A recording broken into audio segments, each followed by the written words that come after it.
Continúan presentando Fernando García Remates, Universidad CLAE Punta del Este y Sur Hacienda, Servicio Red Pagos y Casa de Cambio con la mejor cotización. Acontecimientos que definen los grandes temas de nuestro tiempo, analizados desde la óptica de sus protagonistas.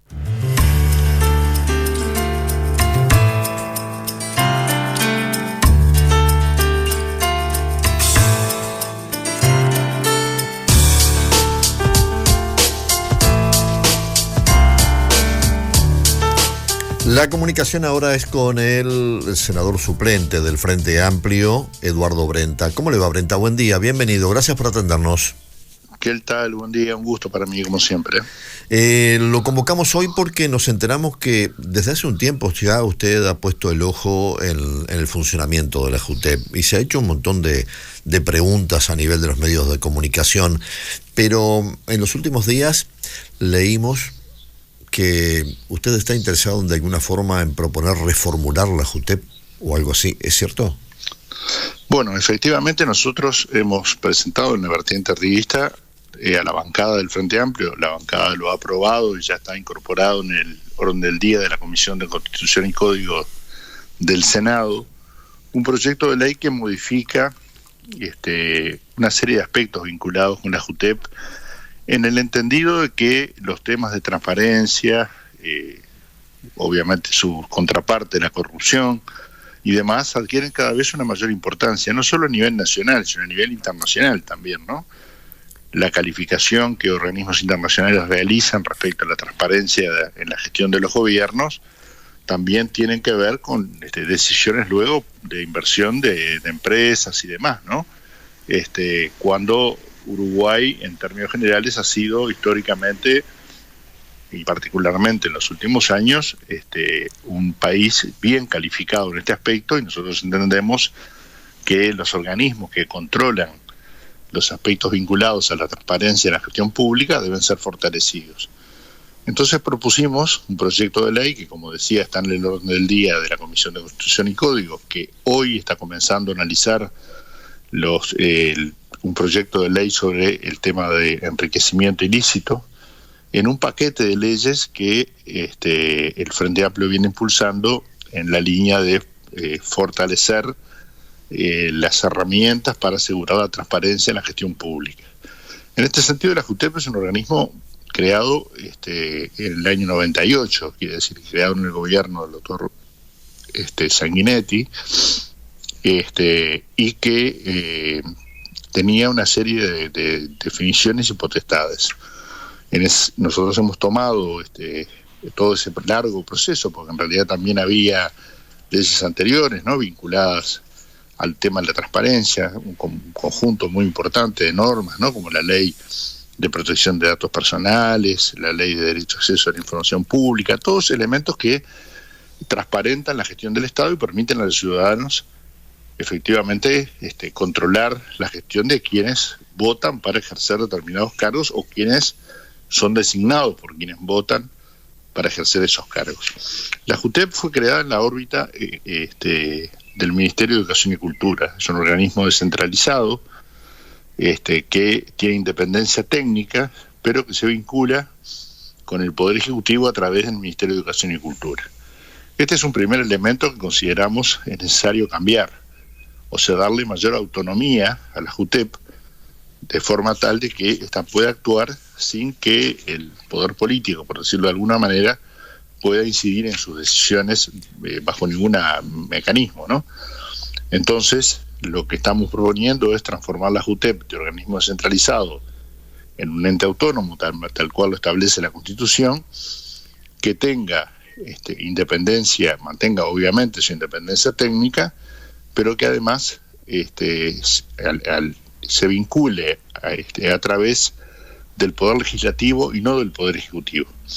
¿Qué quiere decir esto? Bueno, la JUTEP se integra con un directorio de 3 personas. Este directorio se vota, que necesita venia del Senado, por lo cual tiene que tener un respaldo de los partidos, y que al igual que en la Institución Nacional de Derechos Humanos, que funciona bajo la órbita del Poder Legislativo, la JUTEP también actúe bajo la órbita del Poder Legislativo que pueda ser controlada por todos los partidos, que puedan a su vez controlarse entre sí, digamos, y que no tenga el control del Poder Ejecutivo, sea este o cualquiera, ¿no? O sea, nos estamos refiriendo a una norma que obviamente no tiene que ver con el Poder Ejecutivo actual, sino en términos generales con otorgarle mayores potestades.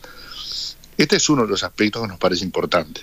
El otro aspecto que nos parece importante es que la JUTEP tenga posibilidad de ser proactiva, o sea, puede investigar denuncias, cosa que hoy está bastante imposibilitada de hacerlo por la carencia de recursos, y que además esas investigaciones que efectivamente pueda realizar, si de ellas derivan que efectivamente pueda haber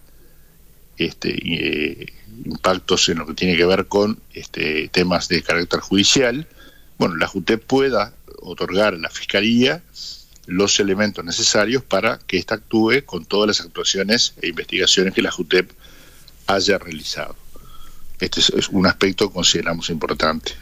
Otro aspecto importante son las declaraciones juradas. Hoy hay sujetos obligados, son muchos, pero son muy pocos los cuyas declaraciones juradas, se hacen públicas.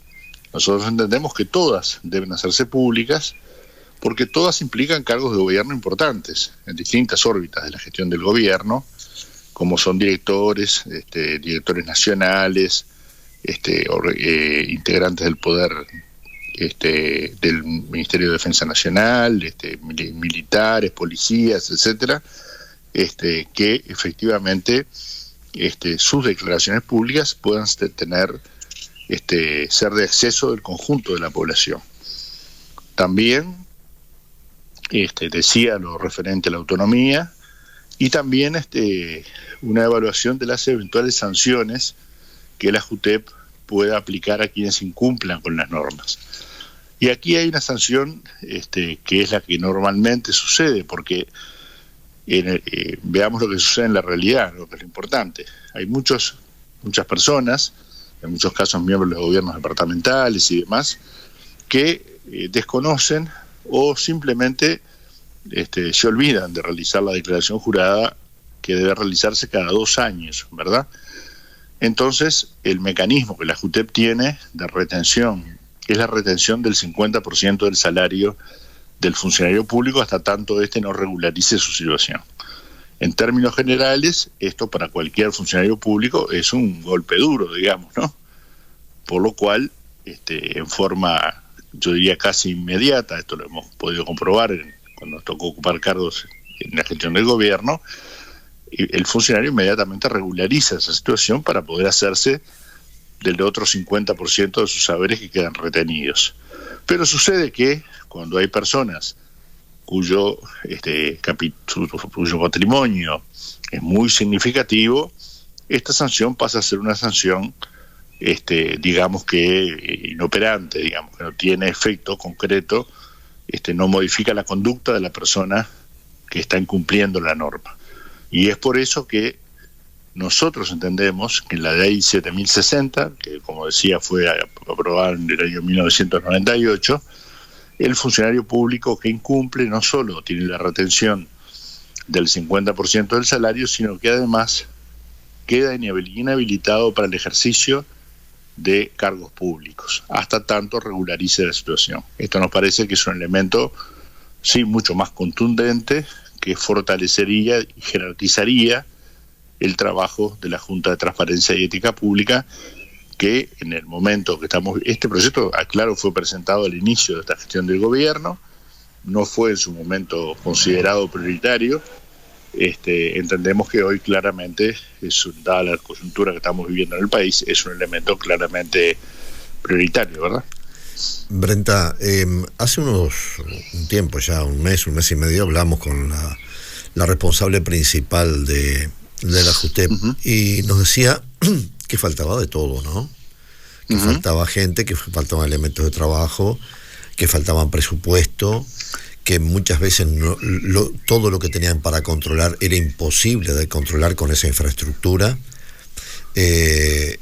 Estas modificaciones significa también la asignación de más personal, ya sea contratado de manera directa o que puedan estar allí en pase en comisión, o de alguna forma que realmente le den a la JUTEP el prestigio que tiene que tener y la infraestructura para cumplir sus cometidos? Bueno, sin duda, ¿no? O sea, todo esto quedaría en letra muerta, digamos, si no fuera acompañada de una asignación presupuestal acorde a las obligaciones que estaríamos imponiendo a la JUTEP. Sucede que, primero, no creo que la carencia de funcionarios, que es cierta, ¿no?, que es real, sea inhabilitante para llevar adelante algunas acciones, ¿no?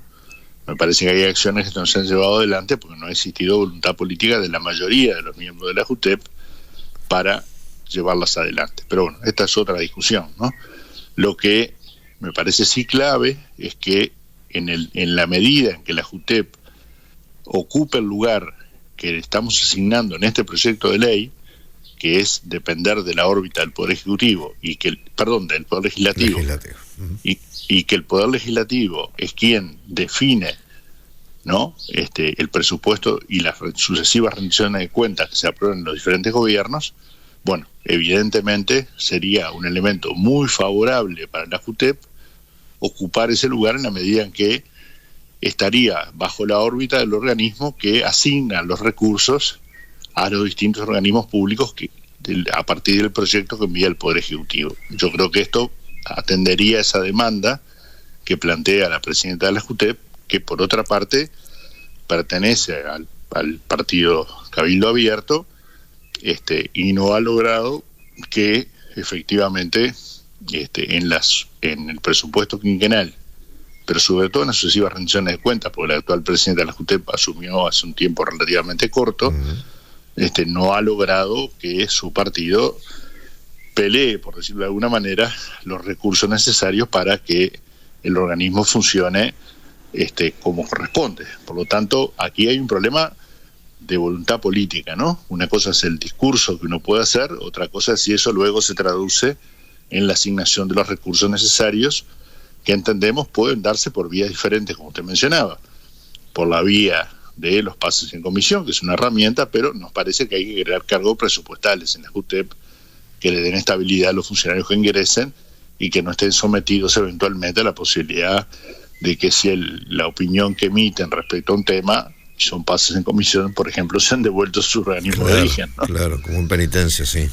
Exactamente. Bien, el caso Sartori ha sido un caso que se ha instalado por las particularidades, ¿verdad?, que tiene. Se informa hoy que Sartori, la totalidad o parte de la información que le estaba faltando, la presentó. A su vez también no presentó lo de la señora. Da la impresión que el caso Sartori siempre viene como medio enredado, medio complicado, que no es fácil encontrarle un punto final a la situación, y ya hace mucho tiempo que se está planteando. Sí. Y a su vez también la sanción, es un ejemplo indirecto de lo que usted mencionaba, ¿no? Decirle a Sartori que va a cobrar la mitad del sueldo suena como un chiste, ¿no? Porque en definitiva los recursos económicos de Sartori no necesitan ni del sueldo, podría ser honorario perfectamente, ¿no? Pero a su vez también Sartori tiene la particularidad que nunca está en el país y nunca ocupa su banca, y da la impresión de que como que no hay nada previsto para un tipo de situación así, de que alguien que se pone a consideración de la gente, que la gente lo vota para que ocupe una banca, nunca esté ocupando la banca, siempre deja el suplente porque siempre está de viaje o porque fue a ver cómo están sus empresas, su club de fútbol, yo qué sé, o sea, anda de paseo con la señora, y parece poco serio por la investidura que tiene que ocupar. Es un senador de la República, un precandidato presidencial, no es un buen ejemplo para el sistema, da la impresión.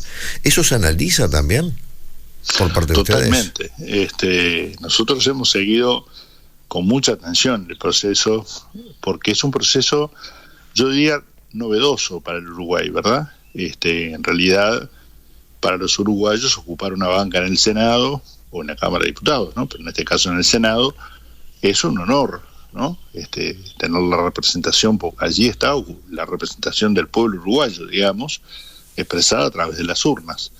Entonces no ha sido común, yo francamente no recuerdo un caso como en el cual alguien se haya presentado para ser precandidato a la presidencia haya hecho una inversión multimillonaria en recursos, según lo que consta en la Corte Electoral y según lo que se manifiesta por parte de miembros de su propio partido, ¿no? Y que luego de haber sido electo, recordemos que el senador Sartori fue el segundo candidato más votado en la elección interna del Partido Nacional, o sea que ocupó, luego del actual presidente de la República, el segundo lugar por encima del doctor Jorge Larrañaga, ¿no?